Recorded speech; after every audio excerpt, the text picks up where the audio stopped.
Welcome back to the Lafayette Food Junkie Show on News Talk 96.5 KPEL. I'm your host, Tiffiany Decou. Here we talk about all the food happenings around Acadiana. If you like food, tune in. You might learn something new. I hate this weather that we're having because this is this has happened to me all weekend. So yesterday morning, got up, went to the farmer's market. It was 70 degrees, wore a sundress, totally fine. Started acting like it was going to rain right before I left the farmer's market. Get to Bob's house, leave Bob's house. It maybe 2 hours and the temperature had dropped 10 degrees. And the same thing happened today. Yeah. I don't know how to dress anymore. Just carry everything in the backseat of your car or your trunk. Yeah, basically in Louisiana, you're just going to have to pack your whole wardrobe in your car depending on what the weather feels like it wants to do. Yeah. And on that note, Bob is actually out sick tonight. He is under the weather. We were both under the weather last week. I fought mine thanks to elderberry syrup. I'm saying it's that. And he's still working on his, so hopefully it gets better. Get better soon, Bob. But Terry Dugas is joining us tonight. Hello. I feel like I just saw you. I know, because you were here I was here. Yeah, you were here 2 weeks ago. You're always down in a pinch. You were scheduled to come on tonight, though. You were totally scheduled to come on tonight. But so it's been crazy. Yeah. I brought us king cake to eat in studio. Yesterday I picked up from the farmer's market a Satsuma cream cheese from, let's see if I can get it right. It's La Fille, son chien et pain. So it's the girl, her dog, and bread. Yeah. And her name is Jennifer. She was a former pastry chef at Charlie G's. She's been doing stuff at baked goods at the farmer's market. And she had my favorite king cake for a really long time. And it is still really good. I mean, how many places can you get Satsuma cream cheese? I don't know anywhere, really. Yeah. So go and check her out. I think that she has some there that you can go and purchase, but it's better to let her know ahead of time. Just to make sure that you have it there. But you and I have a disagreement on Keller's. We'll just say that. We'll just leave it at that. No, you like Keller's. Yeah, I think Keller's has one of the best king cakes I've ever had. And if I have a choice, if I had to pick a king cake that I would eat before I died, it would be Keller's. This one was really good, though. In its defense, it was delicious, and I wouldn't mind having another piece. I have to say, well, you can definitely have another piece before you leave. But I have to say that this year, the different king cakes that I've been trying, I have not had a bad one. They've all been really good in different ways. Mm-hmm. And for me to pick a favorite is kind of difficult. But I really like Five Sugars. I think that might be my new favorite one. That caramel and that citrus just did something for me. And I really liked it. But so Valentine's was this past week. And Bob and I had talked about a little bit about Valentine's Day on last week's show. And historically, not been the best day ever. However, I want to say Bob kind of did a great job. He went to Billy's Boudin for me and got pepper jack Boudin balls. And then he says love like Boudin balls. Exactly. And then he also went to Karen Crow. So he went from Karen Crow to Scott, y'all. The boy was on a mission. He traveled for you. He got me some cupcakes from Small Cakes in Karen Crow, which is my favorite cupcake place. I just tried them for the first time yesterday. Aren't they great? Yeah, it was really, really good. I got really the birthday and a red velvet, and they were so delicious. their red velvet is not my favorite. Sophie P's is my favorite red velvet cupcake. Yeah, but all of their other cupcakes, they were good. It was really, really good. I had a piece of a Oreo cookie one that they had. And then, like I said, the birthday and the red velvet. And they were delicious. I mean, Sophie P's to me are my favorite cupcakes. Yeah. No contest. But at the same time, shout out to Small Cakes. And it's really cute in there, too. It is chic I was nice. Completely surprised. But then I was also I'm going to be driving to Karen Crow. Yeah. Wow. So, but I do like the red velvet better at Sophie P's. Yeah. The other ones, I feel like their frosting is too sweet. Mm-hmm. And I feel like I'm going to have die of diabetes like after having one. But the red velvet, it has like the cream cheese. And if you get a cupcake with their cream cheese icing, it's not as bad. Yeah. So I think I really like the red velvet. Like it's the cream cheese frosting is good, and then the red velvet itself is really moist. Mm-hmm. I felt like small cakes red velvet was a little drier, so that's why like if I go to Sophie P's, I get red velvet cupcakes. If I go to small cakes, I get like everything because they're besides that one because they're delicious. Yeah, they're so good. And then he made steak, which they didn't come out so great because they were thinner steaks, and that's fine. I mean, they were edible, like you know.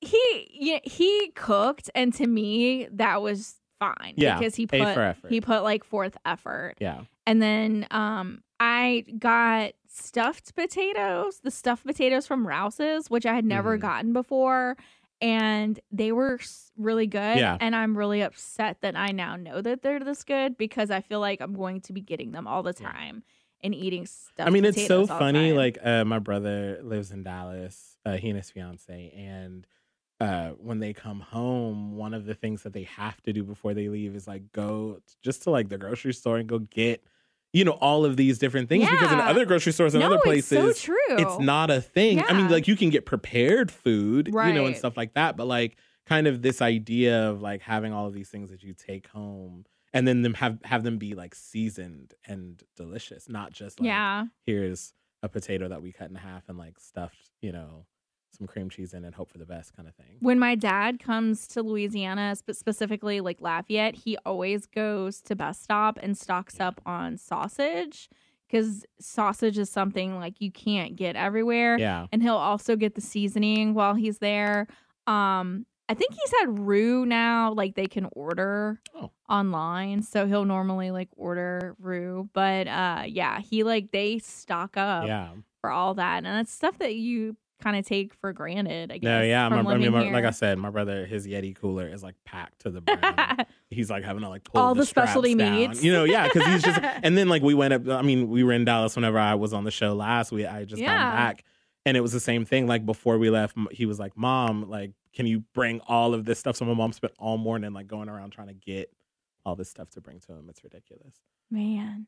And then boudin's like one of those things. And we're going to be talking about boudin a little later in the show because we will. I have a gripe about a podcast to discuss. But I want to give a shout out to Cultured Guru. They are out of Baton Rouge, but they were at the farmer's market for a while. I don't think they're there anymore. But a lot of the stores like Tribe Collective and Whole Foods carry their products. And it's fermented. They do like kimchi. They do sauerkraut. Well, Bon Appetit kind of gave them a shout out this past week. So they had a little story about them on the website and then they shared them on Facebook. So it was kind of exciting for them. And they actually make my favorite kimchi because it's not, I'm going to punch you in your face with spiciness. Yeah. And then it's also like not like super fermented tasting too. It's kind of like the right amount. And my favorite like I'm broke meal is rice with kimchi and then a fried egg. That's like my super like that's my rent week kind of meal. Super easy with them. So I'm super excited for them. No, shout out to them. That's awesome. Have you had them before? I have no, not them specifically. They may still be at the farmer's market. I don't think that they are, or if they are, it's not on a regular basis. But I do know locally Tribe Collective has it, and then I know that Whole Foods definitely has it. So those are places that you can check it out. All right, we are going to take a break, and when we come back, we are going to be talking about Blue Dog. So come back to us. It is the Lafayette Food Junkie Show on News Talk 96.5 KPEL. Welcome back to the Lafayette Food Junkie Show on News Talk 96.5 KPEL. I'm your host, Tiffiany Decou, and joining tonight as guest co-host is Terry Dugas. Hey. We do want to give a shout out to sponsor of the Lafayette Food Junkie Show, Prairie Ron Rice. Thank you for your support. It's delicious rice. And okay, we need to talk about Blue Dog. Yes. So they announced this week that they are doing away with their Sunday brunch buffet. And Chef Ryan Trahan has introduced a la carte menu items to do. Part of the reasoning for that is because Chef Ryan Trahan has a very much fresh farm-to-table perspective on cooking, and it was harder to do quality ingredients on a buffet. Mm-hmm. From what I'm seeing, it's been mostly positive support for the change. However, and we talked about this a little on Friday's morning show, the longtime dining audience of Blue Dog feels even more alienated now. And I know, some people are super upset about it. And I'm kind of on the fence. But it's also that I don't like change. and I'm very much a creature of habit. Same, yeah. But at the same time, we were talking about how a lot of people that were complaining about the change, it was also well, when's the last time you ate there? Yeah. And I was like, that's totally me. So what are your thoughts on it? I think, I'm on the fence too. I think, number one, a lot of times, with that question of when's the last time you ate there, it has been a while, but at the same time, Blue Dog for my family was always kind of special occasion. That's what I said it's too. It's one of those things of so on Mother's Day, or a birthday, somebody wanting to go, that's where you went kind of thing. So my whole thing is and then on Sundays, if there was something special happening on that Sunday, we have family in town or something like that. So, that kind of is where my perspective for it comes from. But at the same time, I understand what he's saying about, wanting to have, fresher and newer ingredients. And the crawfish enchiladas are a delicious and beautiful thing. And I'm so happy that, at least they'll be on the a la carte menu. But at the same time, it's one of those things of, you don't have to change everything, right. you're already offering this new menu Monday through Friday, right? Or, or Monday through Saturday. So, why do we have to change this last one thing? Why can't this just be that ode to the former Blue Dog, that callback to, what we all grew up with? I'm do you get bottomless mimosas with this a la carte menu item? Because that was also part of the appeal. I would get an omelet made to order. I would get prime rib, crawfish enchiladas. Yeah. And then also the grits and griots that were on there. That was my thing. But I mean, again, it was a special occasion kind of thing. So I wasn't dining there super regularly. And plus, I got beef with Lafayette brunch. Our brunch scene, I got beef with it already. Just because I feel like it's lacking. I feel like it's not. I mean, maybe because culturally everybody's at church. Yeah. At brunch time, I guess. But it's one of those things of we need to up the ante on that. And I feel like this a la carte menu is just I can go to Brick and Spoon if I want to do this, if I want to pay $14 for literally 2 scoops of whatever. You know what I mean? And not to say that there's anything wrong with Brick and Spoon. I've eaten there multiple times and had great experiences. They're just an example. But it's one of those things of a buffet, that's not something that you can go and get anywhere in Lafayette, especially a breakfast one. I also worry about something if you alienate your normal patronage, which is something that happened when Chef Ryan Charles took over. Yeah. And I feel like they're trying to attract a younger crowd. Everyone's trying to get the millennial market in. But then it's what does that say to your older dining clientele? Where are they supposed to eat? And I just worry about that. And I did see, and I mean, they're onto something because the younger crowd has really started to take notice. Yeah. And a lot of the people that I've been seeing that have been complaining about it are an older clientele that were used to the old Blue Dog menu. And I mean, they were really upset too. Yeah. So it's I don't necessarily know which is the right way. I also kind of looked, some of the menu items were similar to what was on Dark Roux. Mm-hmm. And if it didn't work at Dark Roux, why do you think it's going to work here? But now you're king of seafood, so maybe it will. Yeah. And then also, the owner just won chef, restaurant manager of the year in Louisiana. So, they're getting a lot of accolades. So maybe they're kind of riding the accolade coattails to get, that different crowd in. So it's always a gamble. Yeah. So we'll see. I need to go there. I haven't been since he has changed the menu around. It is still very heavily seafood related, and it's kind of hard because Bob can't have seafood, and I want to, but they have a cornbread on the appetizer menu, and Bob's like, jam is cornbread. So I keep trying to be like, hey, cornbread, let's go check it out. You can eat cornbread, and I'll eat oysters. Look, I think that it's Ryan is obviously trying to do something different. Like you said, he's got all these accolades. It's really cool. From what I've seen, there are a lot of people who are starting to gain interest. So, let's give it a chance.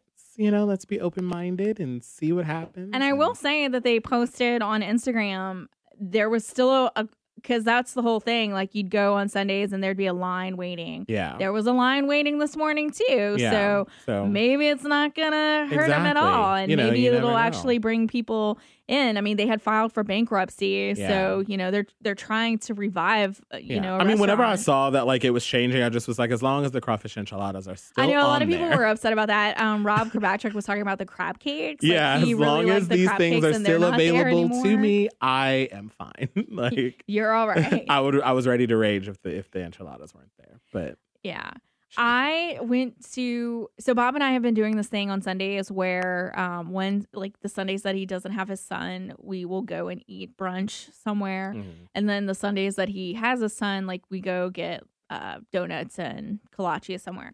So I went to Jack's, the new one that opened up in Broussard. It's next to Samurai on Albertsons Parkway this morning because they have cronuts. Okay. And so I think that's one of the few places in town that's doing cronuts. They also have a cronut king cake. I think that's actually going to be the next king cake that I try. But I went there this morning. They were out of cronuts. He was like, of course. Of course. But I got some kolaches. The kolaches were okay. I have a theory that if a donut place has really good donuts, their kolaches aren't great. And if their kolaches are really good, their donuts aren't great. And I can kind of guide you with that. Meshes has amazing donuts, and I do not really like their kolaches, except for the boudin pepper jack one. That's the only one that I like there. But there's that home cut donut place that's on Johnson Street has amazing kolaches, and their donuts aren't good. So that's kind of my thing. Well, the kolaches were okay. They had something that I hadn't seen at a donut place before. They were ham and Swiss wraps. It was kind of like a Hot Pocket, but a really good Hot Pocket. And it was a croissant kind of crust, and it had the ham and Swiss cheese in it, and that was pretty good. I'd go get that again. However, I also as an afterthought got cake donuts, just the plain cake donuts. I love cake donuts. They were probably the best ones that I've had in town. I'll be going there. Yeah, they were so good. Now, don't get the chocolate covered one. I just like a plain cake donut. So, I'm a fan of a plain cake donut. Same. And I used to really like Meshes. The cinnamon one that they would do, and then their blueberry one. Back when they were huge, now they're tiny. Yeah, they are. And they're not is great. I mean, their glazed, just yeast based one is amazing. Yeah. But yeah, they're just plain cake donut was probably one of the best ones. There's nothing like a cake donut with coffee. So. Oh my God. Yeah. I Bob had to go get his son this morning. So he went go get his son. I drove to Broussard okay. And then also, if you look like a hot mess, you're going to get recognized, or you're going to see somebody that you know. Of course. So I go and I'm in my dress that I slept in, which looks like a mama dress. My hair is a mess. And he's like, I recognize you. And I'm like, please don't. Please don't. Right now. He's like, we're out of cronuts. It's like, no. So yeah, I gotta go back and try the cronuts. So not only did you look like a hot mess, but you didn't get the cronuts. Right. I didn't get the cronuts. And he was like, okay. Of course. But I asked him if they needed to special order them ahead of time. And he's like, not usually. They just had a group that came in before they were going to church, and they happened to buy everything. Yeah. That morning, and he was like, of course, because you were coming in this morning. Yep, that's exactly why. But yeah, so I would go and check them out. They have a location on Verot as well, but the Verot location is not doing the king cakes or the cronuts. Okay. And the king cakes right now, you have to order them, but he was telling me that he doesn't think that they're going to do that next year. He thinks that you'll be able to come in and get them, but they don't know. But yeah, so that was it was really good. We watched that. We ate that and watched the The Umbrella Academy Mm-hmm. on Netflix. Have you? I have not watched it yet, but I've been hearing everything about it. I think tonight it's gonna. I'm trying to finish. We have 4 episodes. We have 4 episodes left. Like, Bob's sick, and I'm like, you know what? Like, let's watch this together. You can watch it at your house, and I'll watch it at mine because I really want to finish it. Yeah, it's really good. That's so crazy how the shows on Netflix, like, you want to just binge watch them all at one time, because I'm like so invested in it now. So like, I want to see how it plays out. Mm-hmm. All right, we're gonna take another break, and when we come back, we're gonna be talking about my gripe with tourism and podcasts. So come back to us. It is the Lafayette Food Junkie Show on News Talk 96.5 KPEL. Welcome back to the Lafayette Food Junkie Show on News Talk 96.5 KPEL. I'm your host, Tiffiany Decou, and joining tonight as guest co-host is Terry Dugas. Hey. Okay, I listen to a lot of food podcasts. I think that's something that you and I share. We're both like avid podcast listeners. Yes, very much so. And one of the ones that I listen to is the Savor food podcast. And I like it. I'm not so crazy about their travel ones so much, because what they do is they take it and it's like 5 or 6 episodes and they like extend it out. But if you listen to just their regular episodes, they take a food and they kind of go through the history of it. And it's kind of interesting to listen to from that. Not so crazy about their travel ones that much. But their recent travel one is on New Orleans. And I was like, okay, so like they're all coming through. And when it downloaded, like I saw the second one said boudin, a Cajun link or something like that. And I was like, oh, great. Like, here we go. Yeah. So I listened to the New Orleans one, the first one, and it kind of talks about the difference between Cajun and Creole. And it was interesting. Like, they did a really good job. And, you know, they talked to some familiar faces in New Orleans. So I put on yesterday morning the boudin one, and right off the bat, I started cringing because they were pronouncing boudin. Some good old boudin. Boudin, because they were being like very French with it. And like they kept reiterating that it was French. And first off, I was really frustrated by that, because French Canadian is different than Parisian France. That's like saying the Spanish that they speak in Mexico is the same that they speak in Spain. Yeah. So you're wrong right there. And the French that was in New Orleans was not French Canadian. Yeah. The Acadians that you know settled here. So wrong right off the bat. Wrong. Also, I have a whole anger thing about travel shows that go to New Orleans and expect to explore the entire state from that area. Yep. If you want to know about Creole food, you go to New Orleans. It's a different culture. It's a different cuisine than we have in South Louisiana. Yes. I thought we were over that. I thought Anthony Bourdain broke that. Nope. But apparently we're not. Nope. I mean, it's the same thing. Like a couple of weeks ago whenever I was on Facebook and I posted about the gumbo article that, what was it, like New York Times or whatever had done. Like to me, it's along the same vein. And I think a lot of people were like on Facebook were misunderstanding what my issue was. Like, it's not necessarily about the fact that New Orleans has this food too. It's about people going there and, like you just said, expecting that to be the whole of all dining experiences in the state. And that's not the case at all. That is completely not the case. So I think that they did that specific episode because when they went to New Orleans, they went to Boudin Bourbon and Beer. And I've been to it. It's really fun. It's, you know, it's for a good cause. Emerald, I do not want to take away from Emerald Lagasse's charitable donate, because it's really great what he's doing. But that event is highbrow, and it's chef's interpretation of boudin. Yeah. And it's not what you would traditionally say boudin was, which is fine, but it's still boudin and not boudin. Yeah. Also, did no one in New Orleans that they talked to about this correct the way that they were saying it? Exactly. Because I know that they've had to have had several conversations with people in New Orleans, and I can't just see somebody in New Orleans letting them pronounce it like that. Yeah. I mean, they interviewed Isaac Toops. I cannot see Isaac Toops allowing them to say it that way. I don't know. Somebody should have stopped them like at some point and been like, it's not boudin. I don't know what boudin is. And look, she was like, and you could tell like there were points where she wasn't like thinking about it and she would say it correctly. Because there was like 2 times in there that she actually said it correctly. Mm-hmm. And then one of the girls didn't even eat any because she can't have green peppers. So the poor girl probably came here and couldn't eat anything because we have green peppers and everything. Yeah. So I was just like, oh my God, like, what are you doing? You're judging boudin on what you ate at this event, which is not what you should judge boudin on. No, not at all. Come a little further.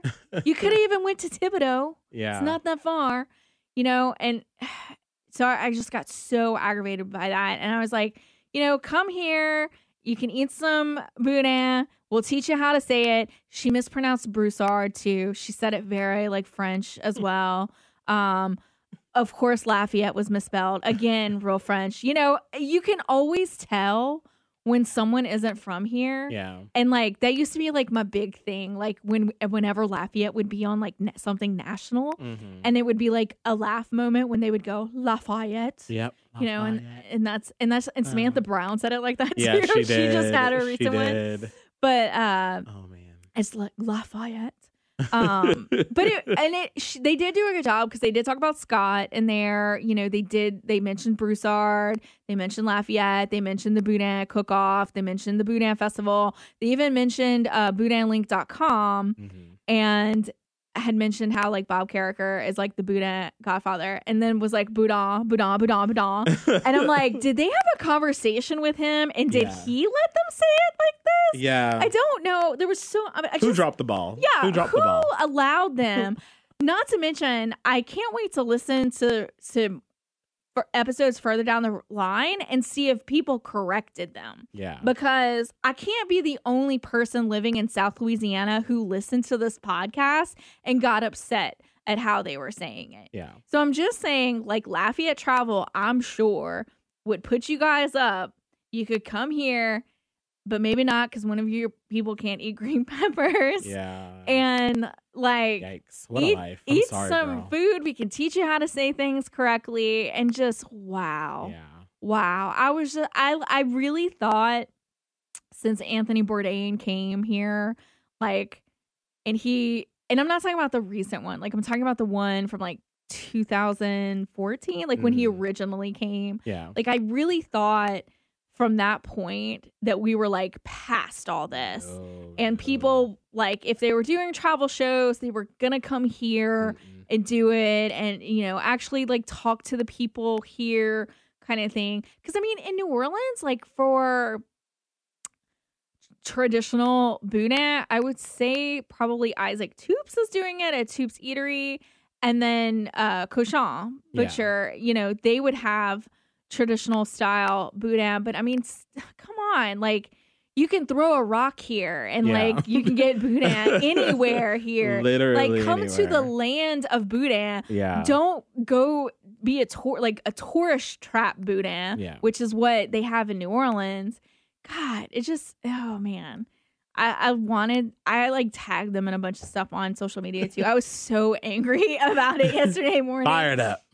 I was just like cringe. Like, it was like, cringe. Yeah. I mean, I think it's, you know, it's wanting to protect your culture, right? It's wanting to protect where you're from. And I think, you know, I know I constantly face that issue of people misunderstanding and misrepresenting what Southwest Louisiana is about.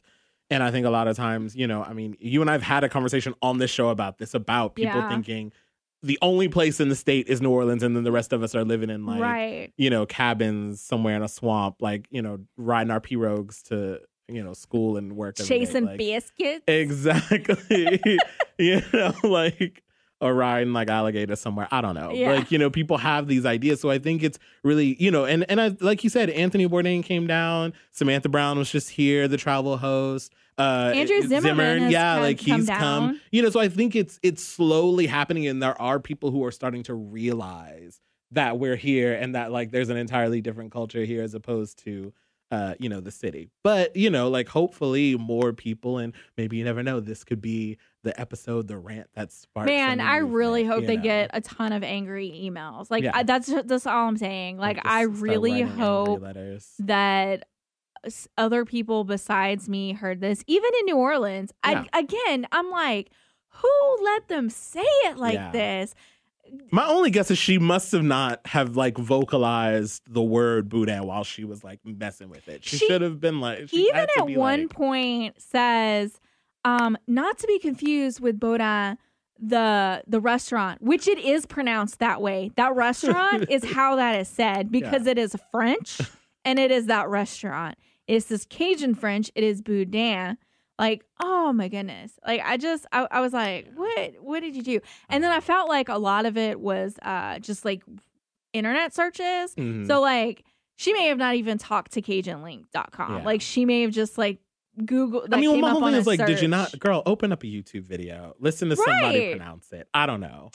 Watch the Vice video on boudin. Like, it's just, there's so much great representation. Yeah. Like, I cannot imagine that, because they were pressed at Boudin Bourbon and Beer, that they went around there with their press badges and said boudin, and no one corrected them. Nope. I can't imagine that. Like, I know, we're pretty protective of our food. Yeah. And I really don't think that they would have been too polite to correct them. Yeah. To say it the correct way. I have no idea. I don't know where the ball was dropped. Yeah, on like this, I said, I feel like maybe, I'd said this to you off air. Maybe it was one of those things of she did get corrected, and then when she got back to the studio, it was one of those like, oh, I can't really remember how to pronounce that, so here we are kind of things. I don't know. Maybe they couldn't remember, and they were doing like a phonetic search online, and so it did say it. Like, but I mean, there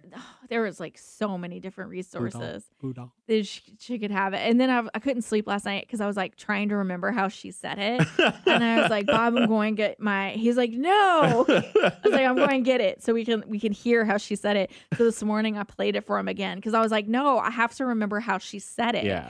I was like, because it's really off. Like, it's not even, it's very like French pronunciation of it and not the Cajun French. Okay, we are going to take another break, and when we come back, we have more with Terry. So come back to us. It is the Lafayette Food Junkie Show on News Talk 96.5 KPEL. Welcome back to the Lafayette Food Junkie Show on News Talk 96.5 KPEL. I'm your host, Tiffiany Decou. Joining tonight as guest co-host is Terry Dugas. Want to give another shout out to sponsor of the Lafayette Food Junkie Show, Prairie Run Rice. You guys can find it at Rouse's or Champagne's. Have you gone and bought a bag yet? Yes. You did? I did. I totally did. Actually, this was last week. I have not cooked with it yet because I did not. Like, I did cook this week, but it was soup.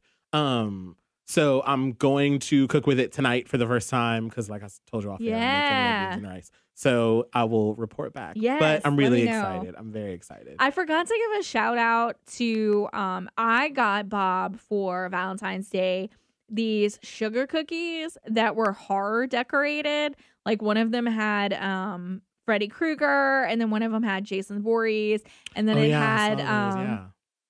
and then it had like a cookie, and it was like really cryptic, and it was like be mine forever or something like that.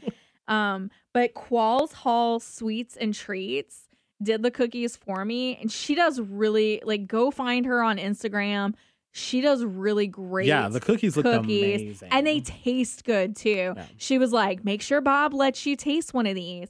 And they weren't that expensive either. Like, they're really affordable. I thought they were going to be so ridiculously priced because I was like, these are about to be $50 for these cookies. It was $15. Like, wow. Yeah, and they're huge cookies. Yeah. Like, I thought they were going to be smaller. They're not. And they came in like this really cute cloth. Like, she did such a good job. Yeah. But she's a home-based baker.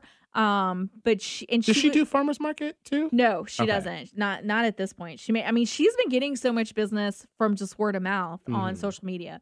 But she's not on Facebook, but she does have a page on Instagram. And again, it's Qualls Halls Sweets and Treats. Give her a follow. Yeah, go and check them out. Like, she did such a good job. She like anything you bring to her, she can almost make happen. Oh, wow. And I mean, I knew that she had made somebody these horror cookies before, and like I saw them.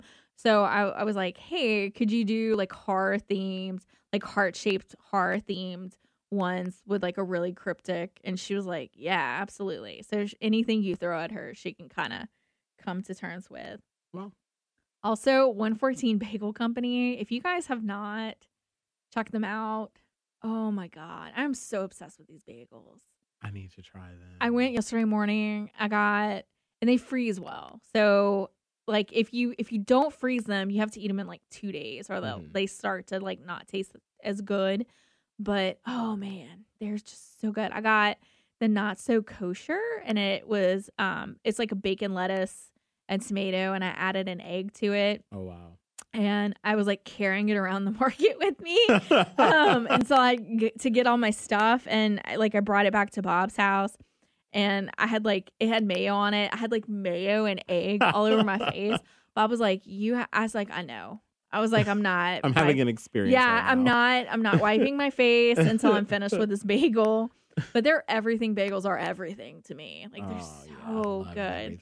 So I'm super excited that he's doing this, and he the whole story behind it about like he felt there was a need in the market, and he kind of just did it, and it's succeeding. So have you had them? No, I haven't. But now that you say that he has an everything bagel, like I need to try that. He's I'm obsessed. I love everything. He's bagels. supposed to start bottling it, like the seasoning to do it, and I know that the Acadian Slice is using it on their savory hand pies, like the everything bagel. Yeah, they're so good. Bob likes the blueberry, and I get the everything because they're delicious. I love like a bacon egg sandwich bagel situation on an everything bagel. I had one in Dallas, and it was like amazing. So I'm all for it. I think that I'm going, because I have leftover boudin balls, I'm going to smash one of them and take the bagel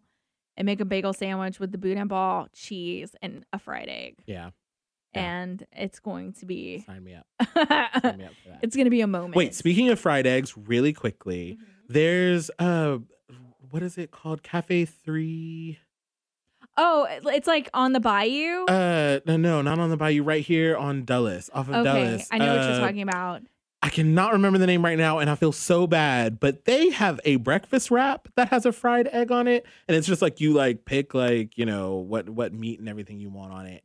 And I had to go there like 3 times this past week because it was the first time that I had it, and it was amazing. So shout out to them because first off, they season their eggs. So it's not just like a generic egg that you just put on something. Like the egg is actually seasoned, which I was like so excited about because I was like, most of the time you just get like generic, fluffy things on things. So I'll just shout out to them. They're right there on Dulles by SLCC. You can't miss it. It's a giant metal building. Just go there and get the breakfast. Nice. Oh, man. I wish I knew the name. There is nothing I love better in this world than a fried egg. Like if I ever wrote a cookbook, it would be put an egg on it. Like I love to put eggs on everything. And I'm not a huge egg fan, but when they're done like that, like fried, seasoned, like obviously butter and grease has been used on it, like you can't go wrong. It's amazing. I see that we're getting a caller, but I can't answer it because Bob's not here to answer the phones. So if you want to email me, you can email me at Lafayette Food Junkie, JUNKIE @gmail.com. Or if you want to call back at the end of the show, I can answer it when we go off air. I just can't answer it because I don't have my stuff hooked up. But so I'm sorry, but I totally see that somebody's calling. So either email me at Lafayette Food Junkie, JUNKIE @gmail.com, or you can call back. We'll go off at 7. So we have 5 minutes left of the show. You can call back then and I can answer your question or take your comment. Okay. So I've been eating really bad lately because I've been super stressed, and my stress food is gravy fries basically. So that's pretty much been my diet, like fast food gravy fry, like really healthy food. And I don't cook like that at home, but if I'm dining out, that's what I want. So Friday, I was like, man, I really want a salad. Like, I'm going to get a salad. And Dino's has been doing the special on Fridays where it's called Bugs in a Boat, and it's a bread bowl with fried crawfish tails and an Alfredo sauce, and it's served with a side salad. And they were doing that as a special. Dino South was doing that as a special this past Friday. And I was like, oh my God, like, you know, forget a salad. Like, I'm going to get this. You know, it has a salad on the side. Yeah. But it wasn't on Waiter. So if anyone with Dino's is listening, you should put your specials on Waiter. Please, just thank you so much. Saying. But I had already pulled up the Dino's menu and I said, oh, a pasta salad. I haven't had that in such a long time. Yeah. And I got the large and I forgot how huge their pasta salads are. And so I ate it for 2 meals. And then also, how funny that I think, like, it's a pasta salad. It's not healthy. Yeah. But in my mind, I was like, that's healthier than gravy fries. Salad. Oh, man. Their ranch. And then that put us on a big old stint about their ranch. And apparently, you can go in and purchase by the jar their ranch dressing. Oh, really? Yes. That's what one of my followers told me. And then Dino said that if they bring the jar back, they get a discount. Like they'll refill it for you. Yeah. So that may be why I'm getting ranch from now on, because their ranch is so good. The pizza places around town have the best ranch, because Pizza Village to me has awesome ranch. Really? Too. Yeah. Man, for me, like, I feel like Dino's has the best. No, yeah, it's really, like, Dino's probably is the best, but like Pizza Village. Man, and their really pasta salad is just where it's at. And then one of my followers was like, always get it with fried chicken. I was like, I didn't even know that was an option, but I'm glad I didn't, because like I got the grilled chicken, so I did feel that I ate a little healthier. Like it wasn't such like a brick in my stomach. Like even the pasta salad was a little lighter. Yeah. But man, I had at Pete's, I had their fowl on the play salad this week. I always get it whenever I go there, and it's got like fried chicken on it, and it's got like a pepper jelly sauce and an Asian like dressing, and it's amazing. Oh my God. So speaking of Pete's, they are really tuning into my emotional stress eating right now. Their special right now is their chips with a queso dip. Yeah, we didn't see that till after we'd already ordered fried pickles. Like they posted it on Facebook, and I tagged Bob, and I was like, why are they like reading my mind right now? Like why? Like I need this. Like we need to go eat these chips and queso. Like I need it while I'm studying for school. No, yeah. So I plan on going back. Hopefully they bring it back again. I guess maybe they're trying it out or trying to see like, how it works. Because they said limited time exactly, only. Yeah. So of course I'm going to end up missing it. Like I'm going to finally be able to go, and they're going to be like, oh, we don't have it anymore. Sorry. And then I'm going to cry and go eat gumbo covered fries at Social instead. I can find gravy fries everywhere in town. On a healthy note, I made a Tex-Mex eggs in purgatory last night. So the traditional one, it's like, you can call it's shashuka, I think is what it's called. It's like an African dish, and it has like eggplant and harissa and like tomato sauce in it. And then you break your eggs in there and you bake it. And it's kind of like this stew, and you eat it with really crusty bread. So this version had black beans and then tomatoes, and then you cracked your eggs, and then mozzarella cheese on top. By the way, I almost sliced off my finger because I don't know why I did this. The recipe called for a block of mozzarella cheese to shred it yourself. But we live in the day and age where mozzarella cheese comes pre-sliced. Yes. And there's a reason for it. It's because mozzarella cheese is kind of flimsy. And I basically sliced the side of my hand, grating it because it was breaking off. So it's really, I was like, why did I do this? Like, it's not as firm as cheddar cheese. Like, it's stupid. Buy the shredded mozzarella cheese. They're pretty much the same price. Just do it. But it was delicious. And I posted pictures on social media if you're interested. Terry, thank you so much for joining us tonight. It's always a pleasure. Always a pleasure. Thank you so much. That's our show. Thank you so much for tuning in. Join us next week, Sunday at 6 p.m. This is Tiffiany Decou on News Talk 96.5 KPEL, and this is the Lafayette Food Junkie Show. Thanks for listening, and as always, happy eating, Acadiana. Sunday nights mean the Lafayette Food Junkie Show. Download the podcast every week on KPEL965.com.